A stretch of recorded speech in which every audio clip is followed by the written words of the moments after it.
Assalamualaikum warahmatullahi wabarakatuh. Aku Khairal Fisyarina dari 4B Administrasi Publik. Pada kesempatan ini aku ingin menjelaskan materi tentang hubungan keuangan pusat dan keuangan daerah. Nah, sebelum kita mengetahui hubungan tersebut, kita harus tahu apa itu keuangan negara. Keuangan negara adalah sistem yang kompleks dan struktur yang dimana ini mengatur bagaimana pemerintah mengumpulkan, mengalokasikan, dan menggunakan sumber daya ekonomi tersebut. Nah, sistem ini dimulai dari perencanaan anggaran yang ditetapkan dalam APBN, yaitu anggaran pendapatan dan belanja daerah. Nah, di tingkat pusat ada APBD yang dimana artinya anggaran pendapatan dan belanja daerah di tingkat daerah tersebut. Nah, apa itu kerangka hukum keuangan negara?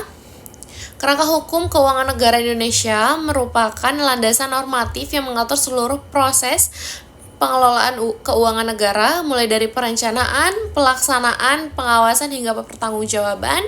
Dan pertama, yaitu Undang-Undang Nomor 17 Tahun 2003 tentang Keuangan Negara yang menjadi dasar pengelolaan keuangan negara secara modern, menekankan pentingnya transparansi dan akuntabilitas dalam setiap tahap pengelolaan anggaran tersebut.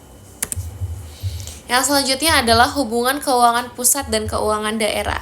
Yang pertama adalah desentralisasi fiskal. Pertama, pusat memberikan kewenangan kepada daerah dan memiliki hak APBD, namun tetap dalam kerangka kebijakan nasional. Yang kedua ada transfer dana pusat, DAU, dana alokasi umum, DAK, dana alokasi khusus, dan DBH, dana bagi hasil dan dana desa. Yang ketiga, ada pendapatan asli daerah. Daerah diberi kewenangan untuk memungut pajak retribusi itu sendiri gitu. Jadi yang keempat, ada koordinasi kebijakan. Pusat menetapkan kebijakan makro, misalnya target inflasi nasional, maka daerah menyesuaikan dengan kondisi lokal melalui TPID.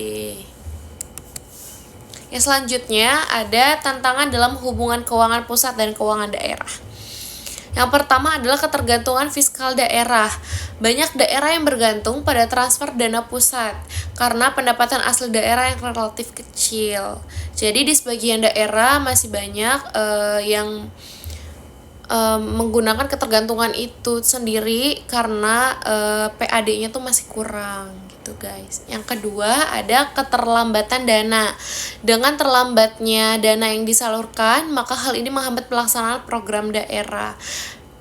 Yang ketiga adalah koordinasi kebijakan. Nah, target inflasi yang ditetapkan pusat, tapi koordinasi daerah itu berbeda-beda. Yang keempat adalah dana transfer sering tidak optimal, yang dimana birokrasi ini panjang atau salah sasaran. Yang selanjutnya ada kesimpulan. Kesimpulan pada materi ini adalah hubungan keuangan pusat dan daerah merupakan wujud desentralisasi fiskal, di mana pemerintah pusat menetapkan kebijakan makro serta menyalurkan dana perimbangan, sementara pemerintah daerah mengelola APBD dan melaksanakan program sesuai kebutuhan lokal. Tantangan yang muncul antara lain ketergantungan fiskal daerah, keterlambatan transfer dana, kesenjangan fiskal antar daerah, serta koordinasi kebijakan yang belum sepenuhnya sinkron. Baik, itu saja teman-teman yang bisa saya sampaikan pada materi ini. Kurang dan lebihnya mohon maaf. Assalamualaikum warahmatullahi wabarakatuh.